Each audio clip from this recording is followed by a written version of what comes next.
Kmpdu declares a nationwide strike effective immediately due to the government's failure to address healthcare workers' concerns despite previous notices. The cabinet has approved actions against illegal brews and drugs, including license suspensions and nationwide crackdowns.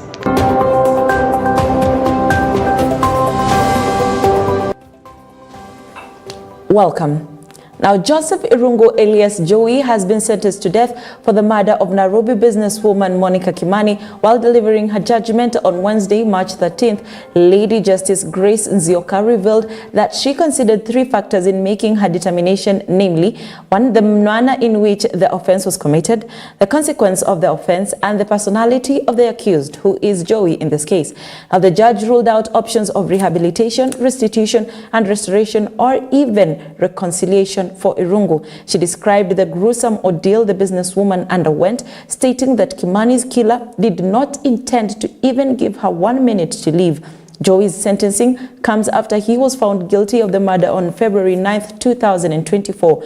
During their pre-sentencing report, the prosecution submitted the court to impose the death penalty on Joey. The family submitted to the court that the death of their kin was a huge blow, noting that Kimani was the breadwinner of the family and that her death affected them.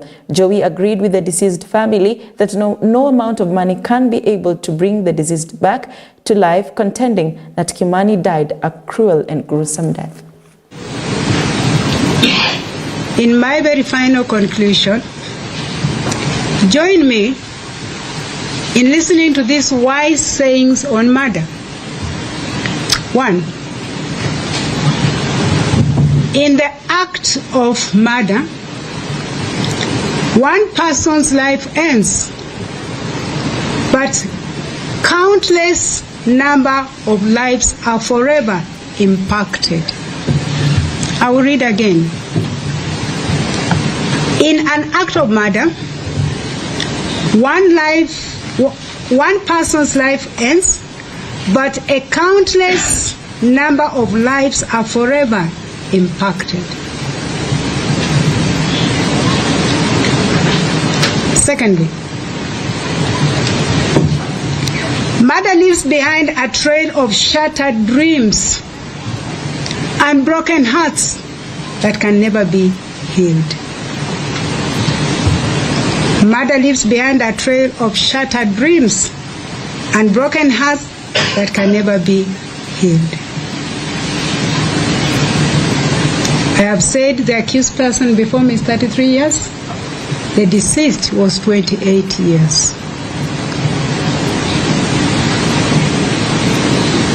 Thirdly, the act of murder is a heinous crime that challenges the moral fabric of society and demands justice.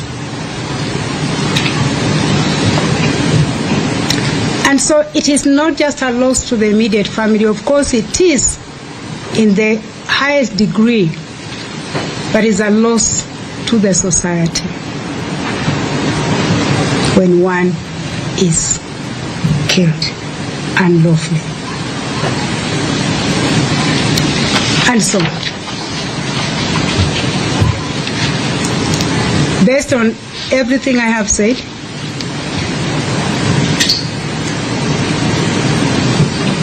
I have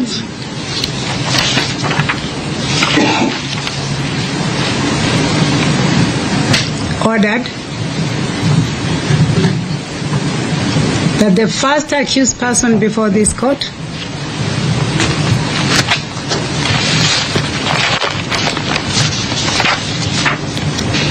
being Joseph Kuria Irungu alias Joey,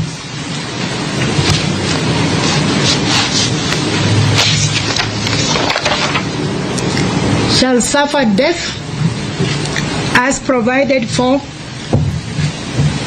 the offense of murder under section 204 of the Penal Code of Kenya. Unless that sentence is lawfully set aside by a court of competent jurisdiction. That is the order of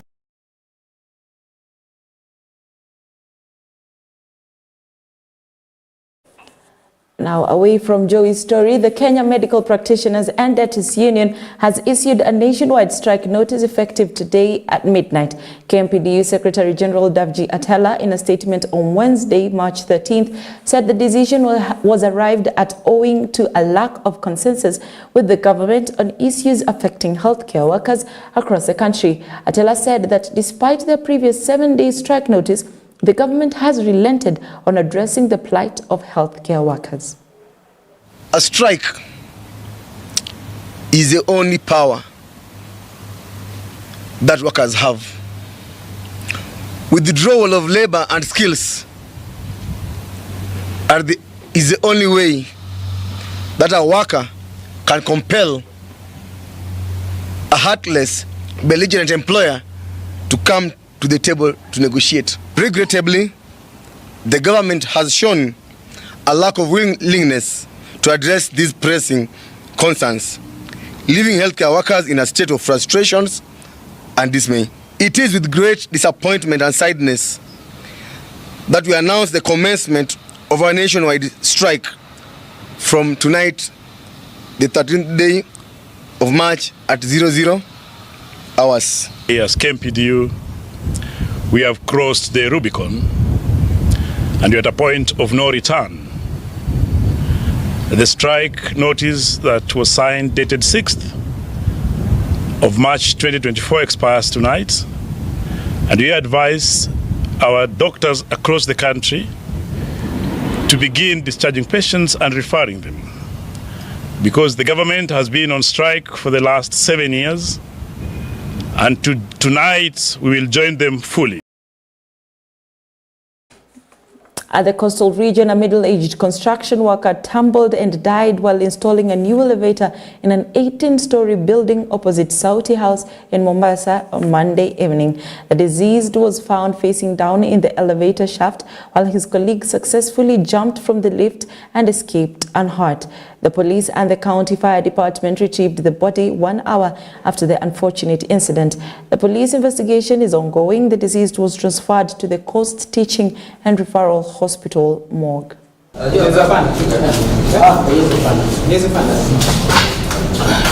Na tukapata kuwa kumetokea mkasa ya mtu kuangukiwa na lift iliyokuwa ikiwekwa ama ikiwa installed.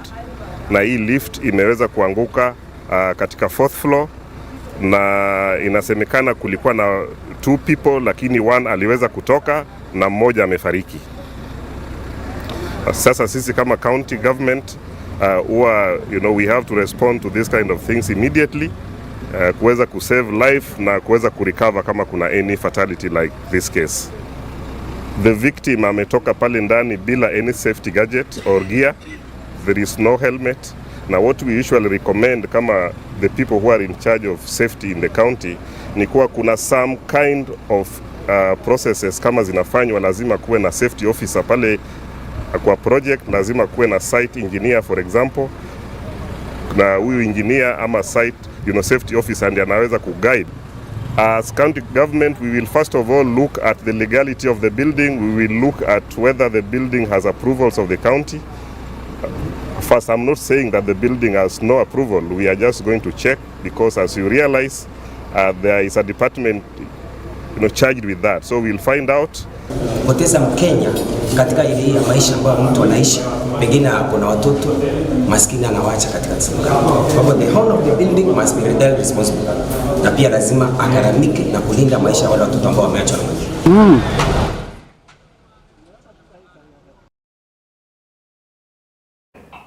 Now to the political scene. The Orange Democratic Movement Deputy Party Leader Wycliffe Oparanya has dismissed allegations that there are factions within the party.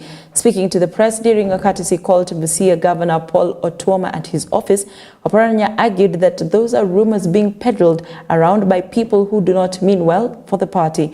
Oparanya added that no member of the party has launched political campaigns since the recruitment exercise is still ongoing. The former governor of Kakamega further said that no party member is ready to engage in succession politics over the party leader Raila Amolo Odinga, adding that the seat has not been declared vacant.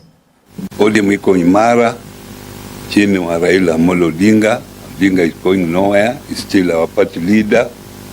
So issues people being grouped in factions, that I have a faction, my other brother has a faction. I don't know why we met to start saying so and so is in this group, so and so is this group. Those are your own creation. Ladies and gentlemen, there is nothing of the sort. The party is intact. Maybe some people want to be relevant. Maybe by wanting to be relevant is what they say factions are there. They have no faction, and the party is intact under the leadership of Raila Amolo Odinga. There is no campaign because your governor here, Paulo Toma, is not yet a delegate. There are delegates who vote. So do you know, unless you do grassroots election, is when you know who will the delegates be, is when you can do the campaign. I tend to think at this time members should concentrate on recruitment and probably preparing for the elections in April if things still go full throttle the way it had been planned, because mimi najua kwamba wakati huo ikifika we will make the decisions on what to do. But I want to also support again the deputy party leader that in this region the party has been strong and it will continue to be strong. The rest are just political issues that are normal. They are happening everywhere. Some members of county assemblies from the ODM party in the Kakamega County Assembly have criticized and even opposed the decision by the ODM Secretary General Edwin Sifuna to change the leadership of the majority leader in that assembly, claiming it is against the law. This comes after Sifuna wrote to the Speaker of the Kakamega County Assembly in a reshuffle within the party leadership, causing discontent among members due to a letter that changed the ODM leaders from Philip Maina to Geoffrey Odiro, a move that has sparked controversy within the ODM party. We need wider consultation on weighty issues like having the changes in the leadership of the majority coalition in the assembly. We don't have any changes. And I'm doing wider consultation with the party leadership. Sisi kama majority side hatujawahi kaa mkutano wowote kupitisha kwamba tunataka kutoa majority leader. Na kama kuna mkutano yoyote ilikaliwa, lazima mimi kama chief whip nikuwe nimeinform members wote kwamba kutakuwa na mkutano. Ningewahimiza mtuite sisi watu wote wa ODM tukae tujadiliane, kama tuko na shida yoyote kuhusu maneno ya ODM hapa kwa bunge tutatue ili tuendelee. Hatutafurahishwa kuona ODM ikianza kusambaratishwa Kakamega County ili kufe.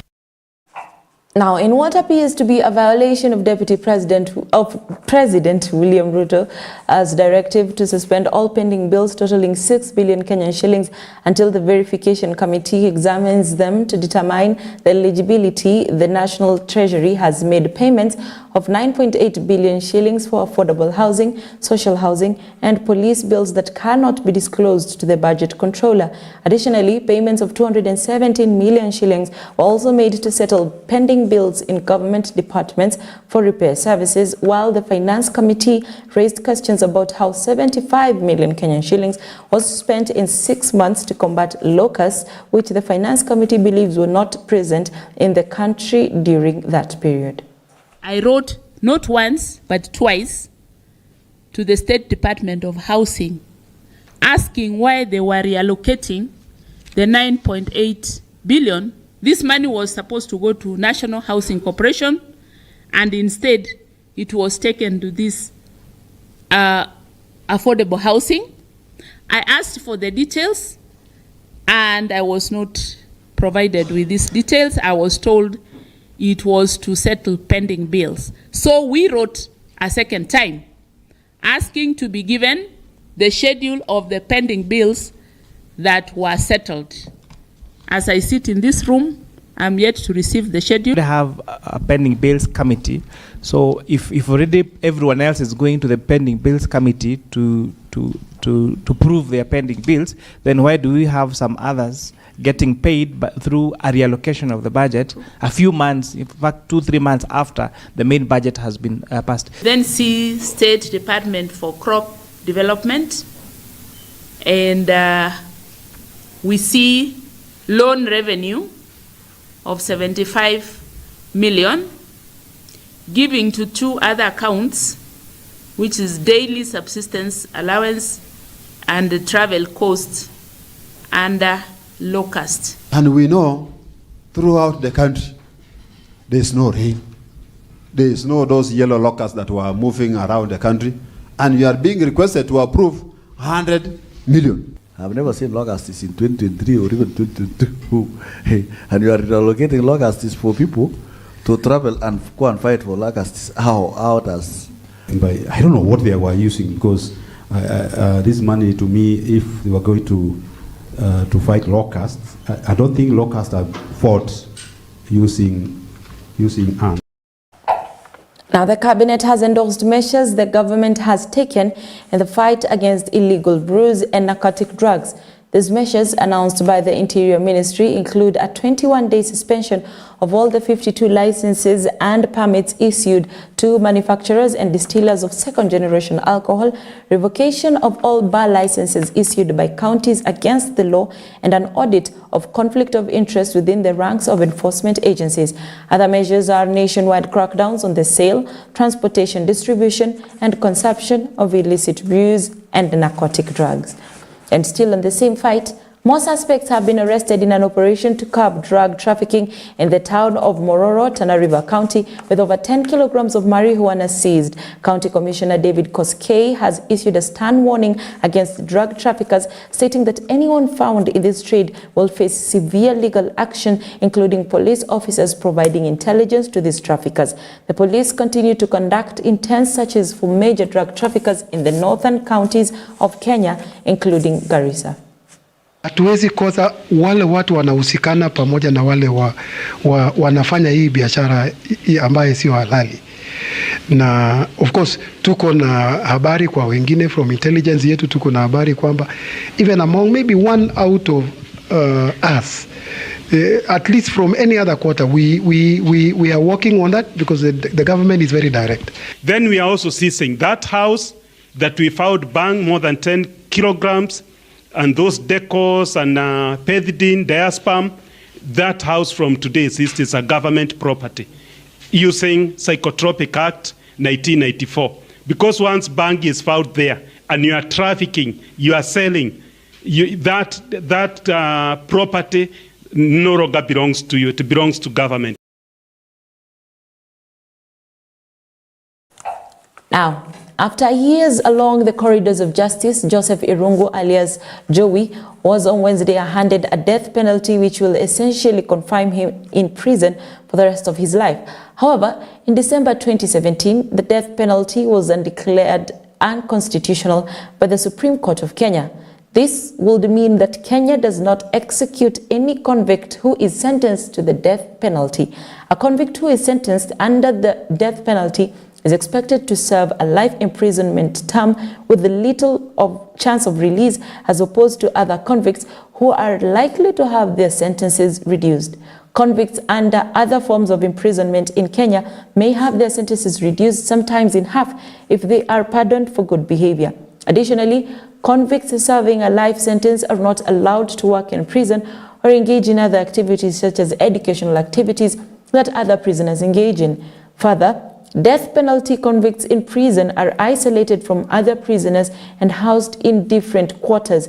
In Kenya, offenses that can lead to the death row punishment include treason, taking an oath to commit an offense that would be punished by the death penalty, even if that offense is not committed, murder, certain sorts of robbery, or even attempted robbery, and for members of the military, aiding the enemy.